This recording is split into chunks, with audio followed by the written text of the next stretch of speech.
বিয়েতে ৫১টা শাড়ি পেয়েছিল মেয়েটা।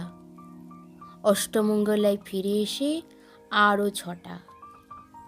এত শাড়ি একসঙ্গে সে জীবনে দেখেনি। আলমারির প্রথম থাকে সে রাখলো সব নীল শাড়িতে।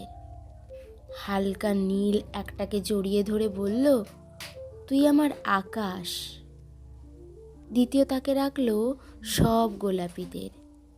একটা গোলাপিকে জড়িয়ে সে বলল, তুই আমার অভিমান। তৃতীয় তাকে ৩টি ময়ূর, যেন ৩ দিক থেকে ছুটে আসা সুখ। তেজপাতা রং যে শাড়িটার, তার নাম দিল বিষাদ।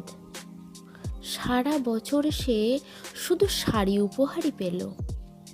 এত শাড়ি সে কি করে এক জীবনে পরবে? কিন্তু বছর যেতে না যেতেই ঘটে গেল সেই ঘটনাটা।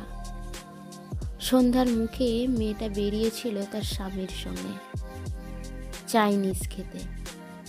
কাপড়ে মুখ বাঁধা 3টে ছেলে এসে দাঁড়ালো। স্বামীর তলপেটে ঢুকে গেল 12 ইঞ্চি ওপর থেকে নিচ। তারপরে নিচে নেমে ডান দিকে, যাকে বলে এলো পাতারি খুন। পড়ে রইল খাবার। চিলি ফিশ থেকে তখনও ধোঁয়া উঠছে। এর নাম রাজনীতি, বলেছিল পাড়ার লোকেরা। বিয়েতে ৫১টা শাড়ি পেয়েছিল মেয়েটা। অষ্টমঙ্গলায় ফিরে এসে আরও ৬টা। একদিন দুপুরে শাশুড়ি ঘুমিয়ে সমস্ত শাড়ি বের করে 6তলার বারান্দা থেকে উড়িয়ে দিল নিচের পৃথিবীতে।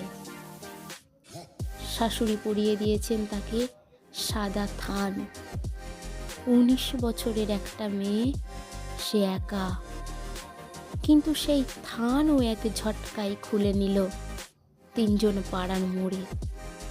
একটা সদ্য নগ্ন বিধবা মেয়ে দৌড়াচ্ছে আর চিৎকার করছে, বাঁচাও। পেছনে 3জন, সে কি উল্লাস! নির্বাক পাড়ার লোকেরা।